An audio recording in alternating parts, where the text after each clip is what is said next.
Welcome to Mac Voices. This is the talk of the Apple community, and I'm Chuck Joyner. And folks, this is the April 2020 update for Mac Voices. First off, and most importantly, I hope this finds you and your families safe and healthy. And I hope you continue to stay that way. That's the absolute most important thing.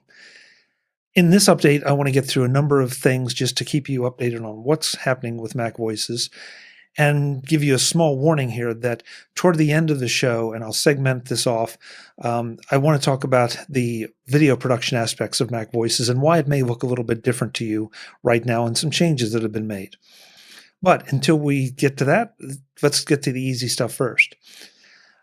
If you visited the Mac Voices site recently, you may have noticed some stray pieces of code laying around, some things not looking right, and a few changes.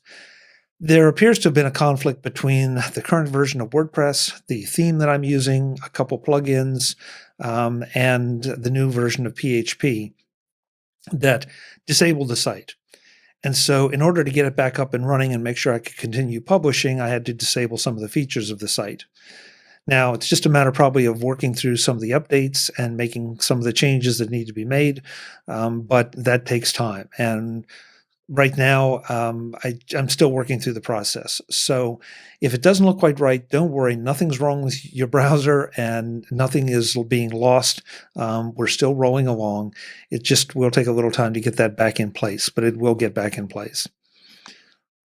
I also wanted to touch on just the format of Mac Voices and a little bit of an evolution that is taking place. You may have noticed in the last few weeks that I'm publishing more two-part shows. Now, if you put those two-part shows together, they're no longer than some of the older regular shows. But what I was finding was that a couple things. I've had feedback plenty of times in the past that the interviews can get a little long for some people's tastes. They encourage me to do shorter shows and, a little more bite-sized shows. Well, that was sort of the basis on which Mac Voices was founded. The idea of an in-depth show that goes for as long as it needs to go to cover the topic and cover it completely and comfortably. That's the format I prefer. I like something a little more long format. But I understand what they're saying because if you're pumping out 2 or 3 one-hour shows a week, that can be a little bit tough to get through, especially if you have other shows that you're interested in. So I'm retargeting Mac Voices, each individual show, to be about somewhere between 20 to 30, 32, 33 minutes, with the idea that you can put that into your daily listening habit and have it not take up as much space, as much room in time. But because it's split into two, I don't compromise on the fact that we want to deliver complete, interesting information. Because for my money, what's said in the first 10 or 15 minutes is just as important as what's said in the last 10 or 15 minutes. And so I don't want to shortchange anyone. That includes you, the listener, or the guest. So that's why you'll start seeing more and more of those. It's not impossible that you might even see a 3-part show, depending on who we have on and how it works as far as splitting it up. And that's another point. I have never stretched shows to meet a particular time limit, and I've tried to avoid cutting off shows to meet a particular time limit. That's just not what Mac Voices was ever about. So what you're seeing and hearing is basically the same thing as you would have heard or seen under the old format. It's just as with this, hopefully it's a little bit easier to get through. And as always, if you're not into a particular interview or topic, great, skip to the next one. No problem. So if you like that format, let me know. I mean, I'd like to hear if you agree with this, but it does allow me to be a bit more consistent with my publication. In the past, if I plan on talking to somebody, let's say on a Monday night, and their show is going to come out on Tuesday, and then they cancel at the last minute, well, guess what? I've got this big gaping hole for Tuesday and maybe even into Wednesday. And so this way, it allows me to structure things a little bit differently and make it a little more consistent for you. So that's why you're seeing some of those changes, for no other reason. The next thing on my list is, this was sort of a surprise to me. I had a few emails asking me why I wasn't doing more COVID-19 related shows. And my response was kind of why. Mac Voices is about technology and about productivity and about video production and doing more with your tech. It's not about COVID-19. Sure, COVID-19 is affecting pretty much everything we all do. And we have had a couple shows that have mentioned COVID-19 and sort of what we are doing because of it. But I just don't see the point. There are plenty of shows out there that are issuing way too much information about COVID-19 that I think are probably they're going to be better at it because they're going to be more interested in it. So if that makes sense, great. If not, drop me an email, chuck@macvoices.com, and we'll talk about it further. But yeah, we're going to stick to our topics and keep on going. I also wanted to mention MacVoices Thinking, the audio file that's being delivered to our Patreon supporters. That continues to go well. To be clear, as always, I'm not looking for things just to comment on or to fill time. If there's something that I think is interesting, an observation or a judgment that I think you would benefit from or at least enjoy, then you'll get it. And if there's nothing happening, then you won't hear from me. I just don't see any reason to be filling up your time or your email box with that. So if you're interested in that, by all means, check it out. You can receive MacVoices Thinking by being a Patreon supporter at any level, from Platinum the whole way down to Bronze. And I'm going to use that as a segue into our support report this month. This month at Platinum, we had no one. But at Gold, we did have David G. and Tim G. At Silver, we had Bobby, Chuck A., Michael D., Bruce E., Norbert F., Chuck P., George R., Daniel S. And at Bronze, we had Max C., Clinton M., John M., Frank P., and Prop P.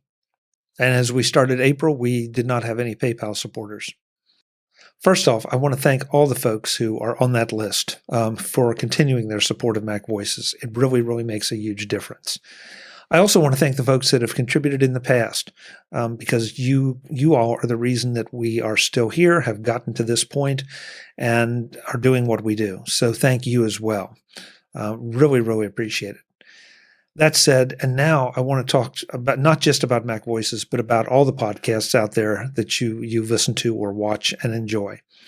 These are some challenging, different kind of times, and a lot of folks are feeling a lot of financial burdens. And I think we all understand that. And the last thing we would want you to do is take on another burden to help support a podcast. You probably have much more important things to try to work with. But there are also things that you can do to help us that don't cost anything, maybe just a little time. And hopefully time may be something that you have a little more of at the moment. Things that you can do include writing a 5-star review on iTunes. That's always a good way to help raise awareness of the shows. You can share the shows on social media, either a show in general or a particular episode of a show in specific. That's also another great way to help support things. Of course, if a show has affiliate links on their website, if you can seek those out and use those, if you're going to buy those products or buy something from that particular vendor, that also helps support the show and doesn't cost you anything. And finally, at the advertisers. Anytime you can click through an advertiser's link, it really, really does help the podcast, Mac Voices or anyone else, because it means that the podcast has done its job in getting you interested as a potential customer. And note I said potential. It doesn't mean you have to buy anything. Of course, if you do, we'd all prefer you buy it through our advertising links. But at the very least, just go and check out some of the products. It means that we've done our job. We've gotten you to at least consider their product while they're doing their purchasing or their research. So those things all help. And of course, just sharing the show in any way with a friend, recommending it to someone as entertaining or informative or whatever you find the show to be for you is always a good thing. But we all need your support now, just like we need to be helping support so many other of the folks who are out there doing things for us. And that support is always, always appreciated. So that wraps up the support report and the first part of this update. Now we're going to dig into the video stuff that I warned you about. So if you'll stick with us, great. If not, I don't blame you a bit. So where to start? You've probably known for a while now that I've used Zoom to record the Mac Voices shows. And The reason I moved over to Zoom from Skype long ago was that Skype had just become so unreliable and so unstable that I spent as much time editing and trying to fix the problems with the recordings as I did doing the recordings themselves. Zoom was absolutely super stable. It did represent a couple compromises, but it was far and away the better product. Now, during the COVID-19 crisis, Zoom has really been crushed by the number of people wanting to use its service and using its service. I think just today I read that there are 300 million people daily using Zoom in some capacity or another. And they've done an amazing job of keeping the site up and running and keeping things operational. And I applaud them for it, usually. I can't imagine how they've accomplished this. And I did not discontinue using Zoom for the security issues that have been so trumped up in the press. Let's be real clear on that. Frankly, for what I use Zoom for, I didn't see that as a big issue. But more importantly, it just didn't factor into my consideration. In order to keep up with the burden that Zoom is under, however, they did cut back on the recording resolution that they make available to us. And they took it from the low end of HD, which is 1280 by 720, down to 640 by 360, basically half. What happens when you blow a 640 by 360 image up to fill a 720 screen? Well, what you get is kind of a fuzzy, not great image. And you've probably seen a couple of those on MacVoices before I made the change. And I wasn't really happy about that.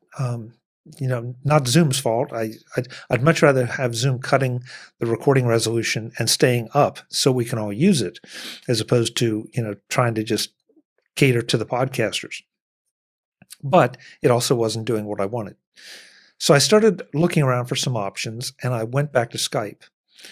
Now, a couple things on Skype. First of all, it's gotten better. It's not as good as Zoom, in my opinion, but it has definitely improved. Whether it's improved because it's improved or because so many of the users that used to be there have gone over to Skype or other places, I don't know. But at the end of the day, it's gotten better. The recording options for Skype, however, are the built-in recording options are still not all that great. But there is an amazing piece of software called Call Recorder from Ecamm Networks. And this is something that I used to use. And the other thing is Ecamm Call Recorder has gotten better. So Skype has improved a bit. Call Recorder has gotten better. But now with the combination, Call Recorder will let me record a 1280 by 720 image, not just for me or for my guest, but for all the guests on there. And the audio also gets broken out by the guest. So that if one guest is talking and another guest coughs, I can cut the cough out a lot easier than if, in fact, it was almost impossible to do with Zoom. Now I can do that. This is the way I'd really prefer to create MacVoices because it allows me a lot more control over things. But there's still that little stability issue. Now, we've had a couple hiccups in a few of the shows from Skype, but so far everything has gone pretty smoothly, and I feel like at least the video is better. The audio is probably about on a rough par, except for those hiccups, and so we're trying to work through this and deliver the best product. And at the end of the day, that's my objective. I want it to look as good as it can. I want it to sound as good as it can, so that the information that the guests deliver gets to you in the best possible quality that we can get it to you in. So for right now, I'm going to continue with Skype and Call Recorder as my recording method. I'm going to watch Zoom very carefully. There are times that I may bounce back to Zoom because it has some capabilities that Skype doesn't. But what can I say? I've said this so often when talking to video people and audio people. I want to use the best tool for the job, regardless of my feelings about those particular tools. If they do the job, then that's the bottom line. The other factor, though, that may be affecting how you're seeing MacVoices is where you're watching it and when you're watching it. If you're taking it off of Vimeo or Facebook or YouTube, some of those services have scaled the delivery back to cut down on their bandwidth usage, and again, for the health of the internet during this time. So at the end of the day, what you're seeing may not be what I'm producing, and I have absolutely no control over that, and frankly, neither do you. I would tell you that if you're really looking for the best quality versions, start with Vimeo, go to YouTube, and then go to Facebook. Everything gets uploaded directly to those sites, and it just depends on what they're doing and how they're delivering it as to what you're seeing. There is a much more downscaled version available in the RSS feed for the video. That's probably really only suitable for an iPhone or a small window on your Mac anyway. So I would tell you definitely to go to one of the other versions. And the YouTube version is the one that gets embedded on the MacVoices site. So you can always go there and watch that. So that's sort of the back end of some of what's going on with the video production aspects of MacVoices. If you're bored to tears by now, great. Sorry. If not, if you've stuck with us and you find it interesting, terrific. And if you have questions about it, feel free to email me. But I do think it's important to sort of keep you advised that, no, I'm not getting sloppy or anything like that. It's just, you work with what you've got at the time. That's the MacVoices update for April 2020. I hope you and your families continue to stay safe. Please, please stay safe. I will see you right back here for the May update, and I'll see you right back here next time for more MacVoices. Thanks for watching. Visit MacVoices.com for show notes and to connect with Chuck on social media. Get involved in our Facebook group or like our Facebook page, and get more out of your Apple tech with MacVoices Magazine, free on Flipboard and on the web. And if you find value in it all, consider supporting us through either our Patreon campaign at patreon.com/MacVoices or by making a one-time donation via the PayPal link on our front page and in the show notes of each episode. You will join these fine people who help bring you MacVoices.